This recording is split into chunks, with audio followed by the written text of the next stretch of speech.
Welcome to the Larry Kreider Leadership Podcast. Larry is the author of over 40 books, the founder of Dove International, a worldwide family of churches and ministries in 6 continents, and has over 50 years of leadership experience. He and his guests will share inspirational leadership insights from their journey with God. These insights, gleaned from serving leaders in many nations, will transform your life and leadership. For more information on Larry's books and resources, visit LarryKreider.com.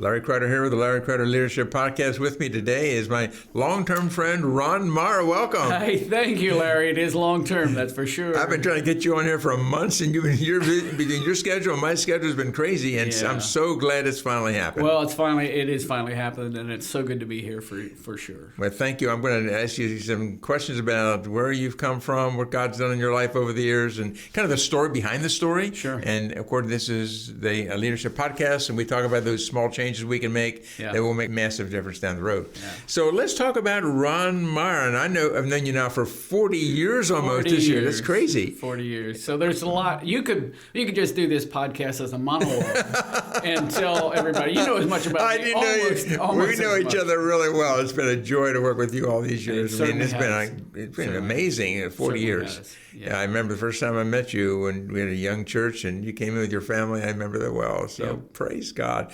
Let's talk about Ron Myer growing up. What was it like? You grew up in Lebanon County, right? Pennsylvania? Berks County. Berks County you grew up. You did, that's right. Yep. And talk about it, growing up and your family a bit. And how did you first come to Christ? How did that all happen? I came to Christ when I was about 12 years old, part of a local church of the Brethren. Yeah. And so we just had, my dad was a church leader. My earliest remembrances of my parents were in the morning, they'd be praying when we come downstairs. Oh, that is so cool. They went out to the barn and did the work.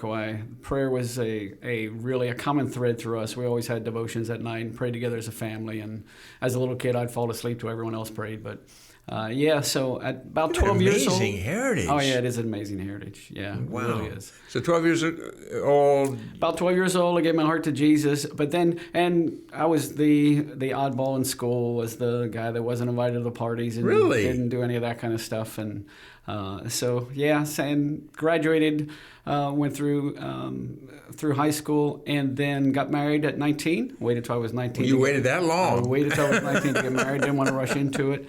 And then was part of a local church. I was part of leadership throughout most of my life. And then part of a local church. And then walked into Dove in 1982. And right around 28 years old, it was right when we started coming to Dove in there. There was an evangelist preaching, and he preached on lordship. And I was part of a large partnership farming operation. Sure.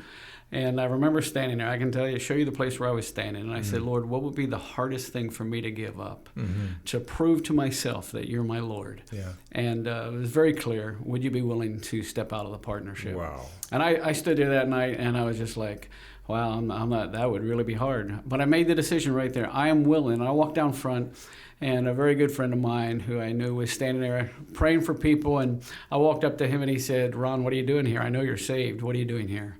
And I said, I just want to make sure, and I'm driving a stake, that so Jesus is Lord, and I'm willing to give up anything to follow him for the rest of my life. And so many of us, like Ron, have that same story. We grew up, we knew about God, or we received the Lord in the way we understood, but we came this strategic time when Jesus became Lord, and that changed your life forever. Yep, totally.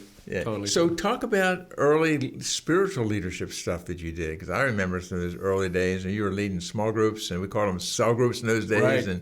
And how did that whole process work for you? Well, how far you want to go back as far as leadership? As far as back as you want. Well, then let's go back to the day I was born.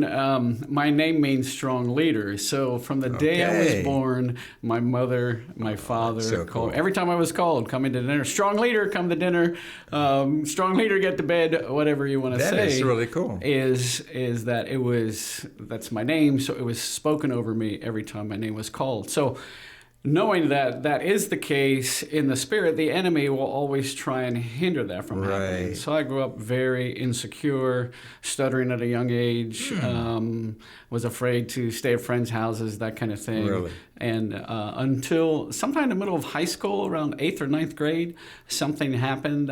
It would have been after I made Jesus, asking for as my Savior. It would have been after that. But I remember going back to school, and the person behind me said, "What happened to you over the summer? Something happened to you. Something changed." And then I became involved in Future Farmers of America, FFA.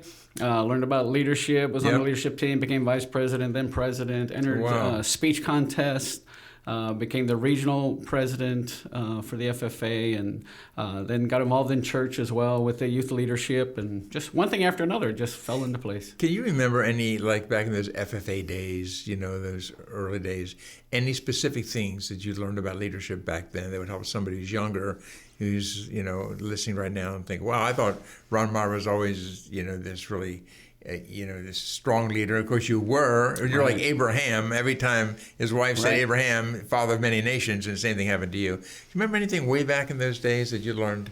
I think a biggest thing is confidence. Good. That all that training, all the experiences. So even as a 10th grader, they had us lead meetings. So lead the meetings of your peers and that kind of thing as either the vice president or the president. Sure. Different offices. You learned about Robert's Rules of Order, all that kind of stuff. Right. So they were training you to be a leader not only within the organization but within society. Good. And then the speech contest and those kind of things. All that was preparatory for what God had for me later in life.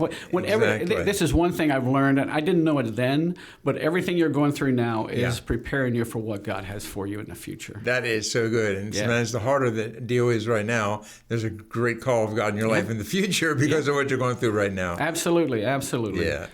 Talk about spiritual leadership then, as you get involved in spiritual leadership. Spiritual leadership would have been within the youth group in the church I was a part of, helping to lead that. And then after we got married, the church we were part of, leading the what we call the Sunday school class, that group. Then became Sunday school superintendent and just various things. Wherever Whenever I was before you, you did it. Yeah, where there was a vacuum or where there was an opportunity, as a servant's heart, I was willing to step into it. So. And that's a real key there. Whatever's before you, are you willing to be a servant and do whatever it takes to help other people prosper and be blessed? And you were right there and did that. Exactly. You still do it today. Still the key. Well, I still try and do it today. You do it well. That's still the key to leadership. Leadership is serving. Once you stop serving, you lost the right to be in leadership. Are there any things that you wish you would have known back when you started? You learned one or two, I think. Have you made any mistakes as a leader? I've made a lot of mistakes. Haven't we all? You would remember probably no more of them than I do. Probably not. I've made a lot of mistakes as well along the way. The key is that you learn from your mistakes. Otherwise, you keep repeating them. You keep making them.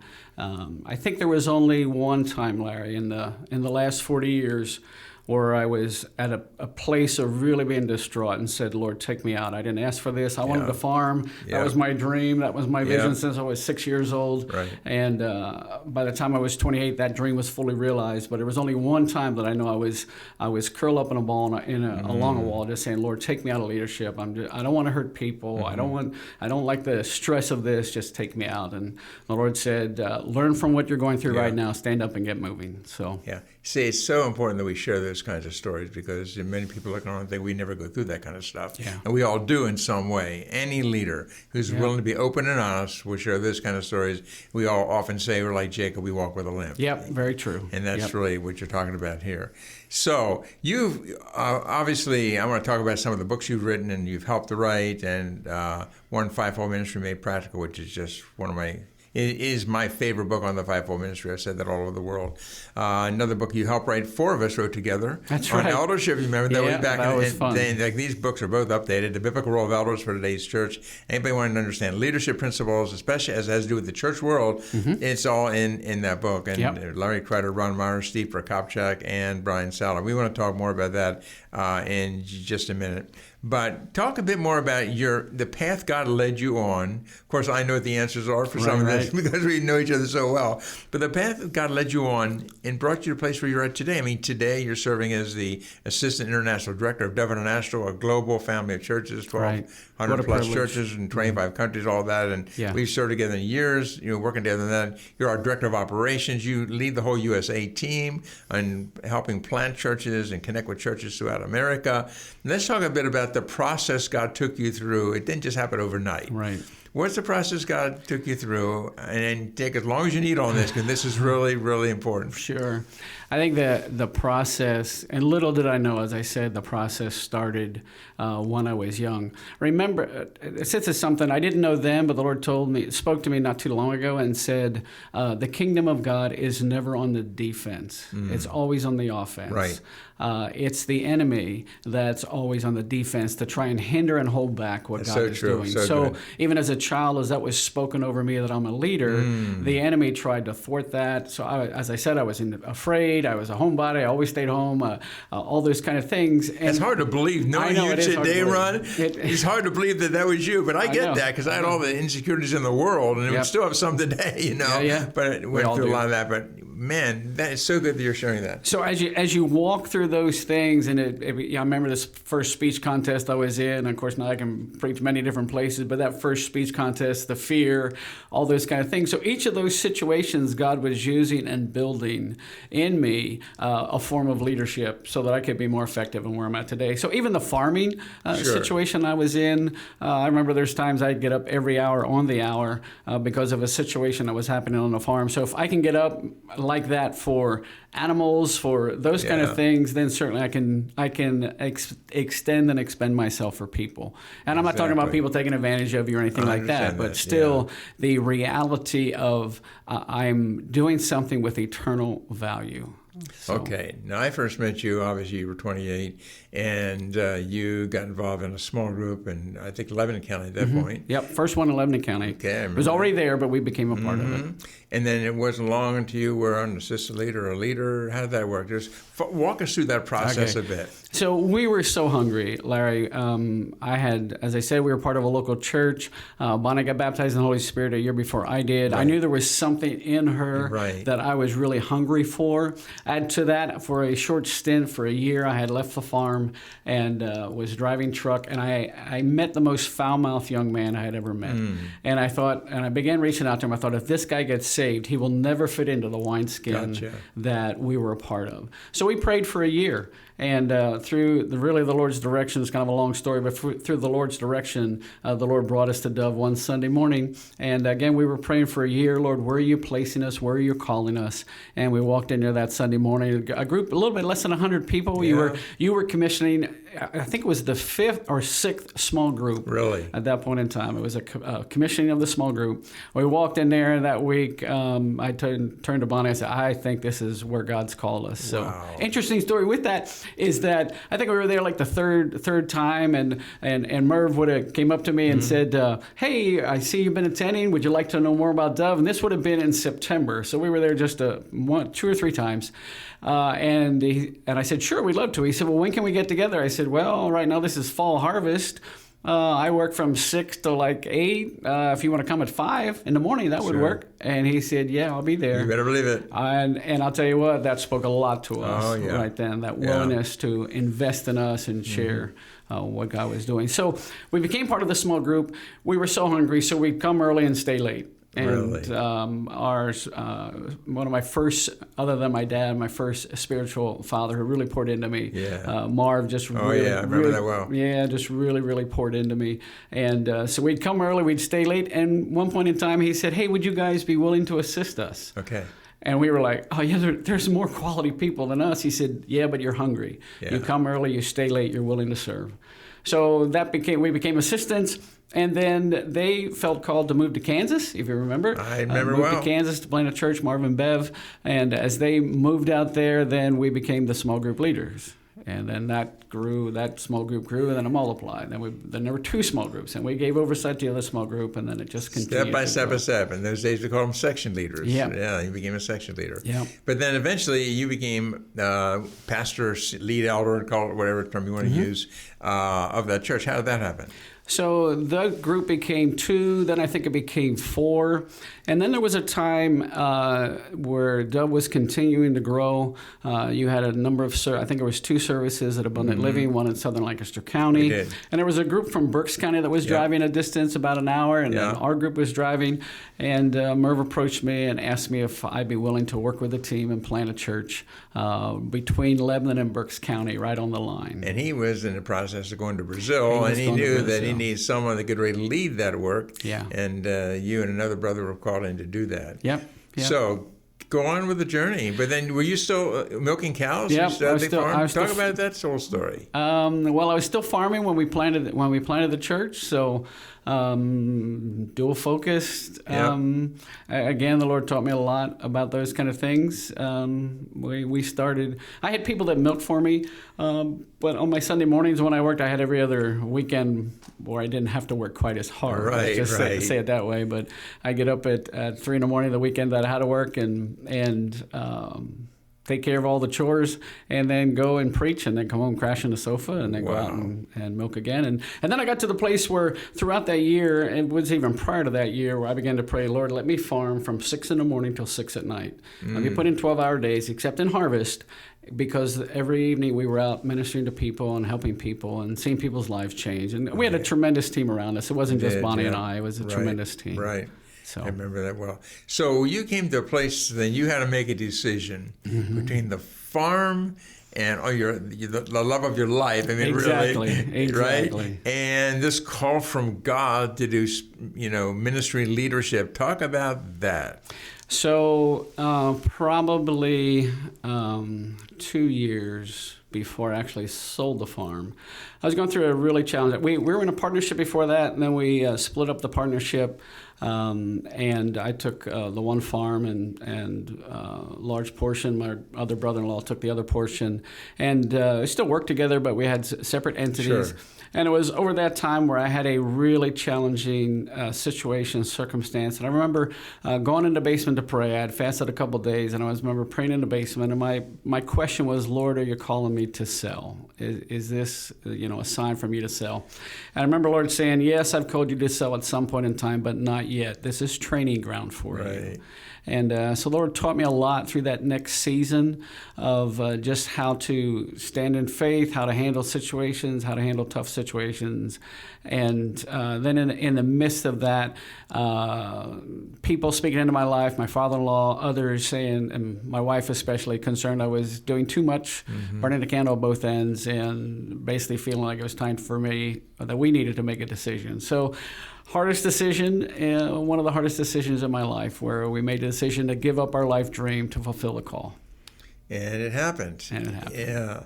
And of course, looking back now, the rest is all history. So, God used you there. Then our church grew to a couple thousand people. We were a multi-site church. Yeah. And then in 1996, we became a movement of churches. Right. Yeah. And you were so key in that whole process. In fact, you and I, for a season, were the only elders in the church.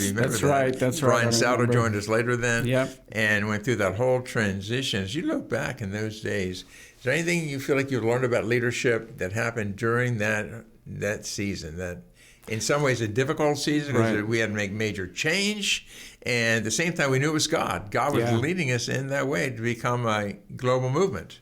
Well, go back to in the basement. I felt the Lord said, this is training ground for you.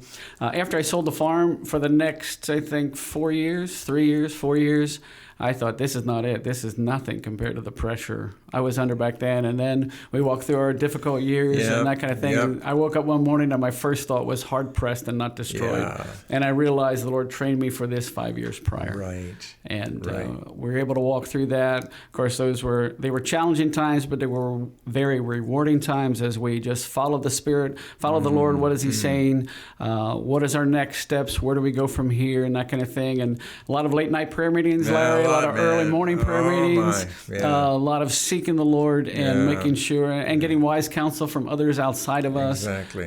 So it was challenging, but it was really rewarding, because what I say now is if you can hear from the Lord, you can go through anything. That's right. And as long as you're in tune to His Spirit, in tune to His voice, regardless of the situation in front of you, you're able to go through it. And in those days, those difficult days, as we were going through that whole change, I mean, we had a dream that we could be a family of churches throughout the world. We had that dream. But I think looking back, honestly for me, I never dreamed it would be what it is today by the grace of God. Now, you've always had a love for business too, and in the business world. And I want to make sure we don't lose this before we get into talking about spiritual leadership, fivefold ministry, and all that. And you lead a group today called Kingdom Language Correct. Business. Talk about your heart for business, men and women, and just talk a bit about that and some things you've learned there. Sure. Well, I think my heart is for business because I've seen, and the Lord's changing it, but I've seen a disconnect between the business and the church world, and predominantly sometimes church leaders. Now, it's getting a lot better, but my experience when I was a local pastor is I would visit the guys that had businesses. I would visit them on site. I didn't just want their finances. Right. They were strong supporters of the church, but I wanted their heart. Right. I wanted the things that they knew in business, I wanted to help apply to leadership. So I've learned a lot from businessmen and business people, not just men, but business people that have spoken into my life. So I want to see the connection because sometimes in the church we elevate church leadership or that kind of thing, and we don't put the same value in the marketplace. Right. And I believe there are apostles in the marketplace. I believe there are evangelists in the marketplace. Yep. I believe that there are so many gifts that are being released and need to be released in the marketplace, and that the business people in the marketplace need to understand that we in the church world value and appreciate their investment in the marketplace. Right. So the whole aspect of there's no Christian business. There's Christians who own businesses. That's good. There are people who are influence the kingdom in the business, and some of the business guys I relate to, their employees are larger than some of the churches we have. That's right. And they feel a real responsibility for their people as they walk through life circumstances and situations. And I just appreciate their hearts and want to pour into them, help them succeed in the marketplace as well as pour into church leaders. Yeah, you do that so well. And of course, obviously, you've done that in the Dove International world. You've been a tremendous blessing to my life personally over 40 years, Ron. It's amazing. And we've learned we're very different the way we're made up, and yet we think alike, so much. It's amazing. Yeah. It's been such a joy to be in many nations together and see God do all these amazing things. We've just begun. Of course, I'm in the process of a succession for me as International Director of Dove International right now, right in that whole process. And you have been and will be a real key for that whole thing to happen because of the grace in your life as a leader. And it's just been amazing. Before we talk a bit more about leadership, fivefold ministry, those kind of things, what has changed in how you see leadership today, in the way you may have seen it 20 years ago or 30 years ago? What kind of changes would you see? I think the leaders have changed. I think in my generation, and maybe I'll just speak for myself, there was a lot more of get out of the way, the older generation, get out of the way, I'm ready to lead, I got this, I want to step in, I just want to lead. And then I feel like over the course of time, we had leaders who really, or people, put it that way, who really didn't want to champion church leadership, didn't want to step into that. And what I find now, the generation today, I think wants our input, wants our influence, wants to work together with us, which is really refreshing. So true. There's so many things I've learned. I don't want to die with them. I don't want to. I want to impart them into someone. I want to help somebody go way beyond me. We have 6 children, 5 boys and 1 daughter, and I want each of them to go way beyond anything that I've experienced, anything that I've been able to achieve. So the things I've learned in leadership, there's just so many things I've learned from the marketplace leaders as well as church leaders. I like to read. I like to ask questions. Usually, I like to draw people out with questions. Yeah. So, and you're extremely good at solving problems. Or some people are better at that than others. You're extremely good at it. You come alive when there's a problem. Yep. By the grace of God, we can fix this thing. That's who you are. Yep. And you do that so well. If anybody wants to check out your website, the USA website, give us your website. WSA.org. And obviously on the show notes, anybody listening, a lot more about Ron, the books he's helped write. Again, he leads the whole USA team. It's on there. He works closely with me in Dove International. As we work together there, he serves as the assistant to the international director. Now, let's talk about the fivefold ministry a little bit. I'm going to have you back because we're almost out of time. Oh, that's fine. But I want to have you back. But I want to just delve into fivefold ministry made practical just a little bit. And then we'll dig into it a lot more on a podcast coming up in the near future. Okay. Talk to us about what is the fivefold ministry? What is that? To some people, it's like, never heard of it. Sure. It's Ephesians 4, and it says that Jesus gives some to be apostles, prophets, evangelists, pastors, and teachers. if I could back up a little bit, is that if we, and you've taught church history, Larry, as well, but you look back in church history from the time of Jesus' resurrection until 317 AD, there was persecution. Nero was over that time frame. By 70 AD, most of the then known world had heard the gospel, but there was a lot of persecution going on. And then in 317, Constantine, the emperor of Rome, gets either saved or has an encounter. Some would say it was a pseudo, conversion. Some would say it was a real conversion. But regardless, he made it fashionable and legal for people to become a Christian. As you teach, the first church was built in 323 AD. And at that point in time... The church building. First church building. Right. Thank you. So prior to that, ministry was in the hands of the people. It was meeting in small groups. It was meeting in homes. It was people coming together. It was people, hey, I lost my job this week because of persecution. Here, have some bread, that kind of thing. There were people working together. And when the first church building was built, ministry, in effect, was starting to be removed from the hands of the people and placed in the leaders of those who were leading these church buildings. And I believe for the last 1,700 plus years, the Holy Spirit is trying to get ministry back into the hands of the people. Right. Where the saints, the believers, do the work of ministry according to Ephesians chapter 4.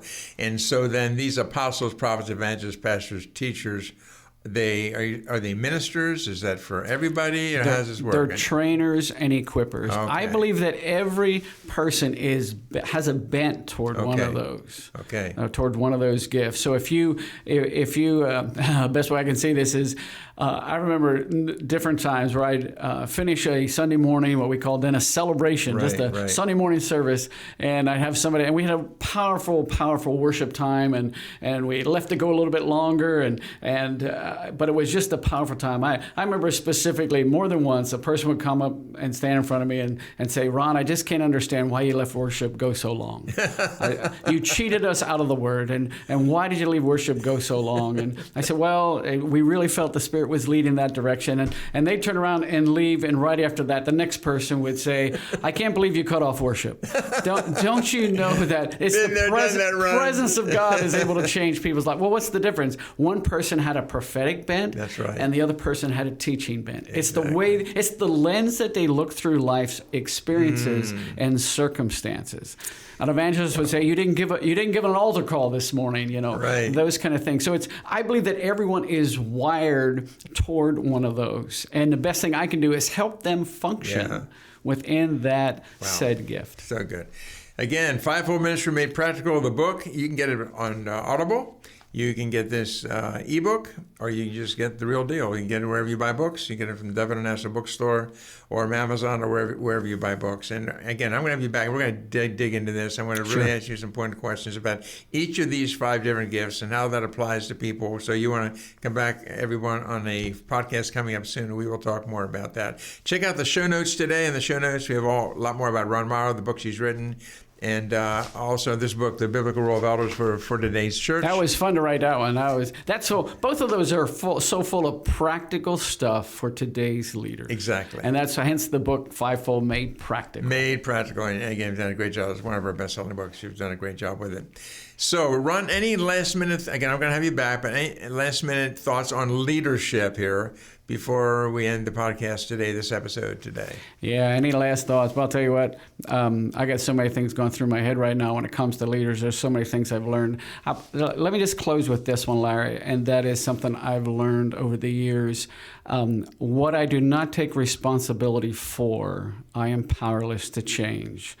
If I take a posture and say it's the other person's fault or it's someone else's situation, I'm powerless to bring change in whatever situation it is. And when I accept the responsibility, then the Lord will give me the power and the help to bring about change.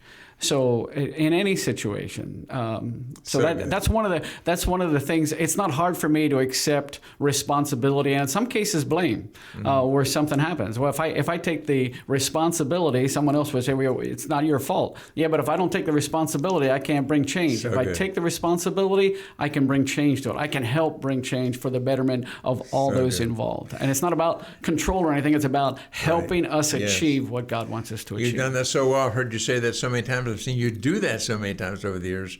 Ron Myer, thank you for joining me today on the Larry Kreider Leadership Podcast. Again, check out the show notes if you want to know more about Ron, the different books he's written, and we're going to have you back. Great. Looking forward to it. And then we're going to really delve into the fivefold ministry, really those 5 gifts. Yep, love to. All right, thank you. And everybody, so good to have you with us today on the Larry Kreider Leadership Podcast, and we'll look forward to seeing you back here again real soon. Thank you for listening to Larry Kreider's Leadership Podcast. If you want more information about any of Larry's books, daily devotionals, small group resources, or any other teachings, go to larrykreider.com.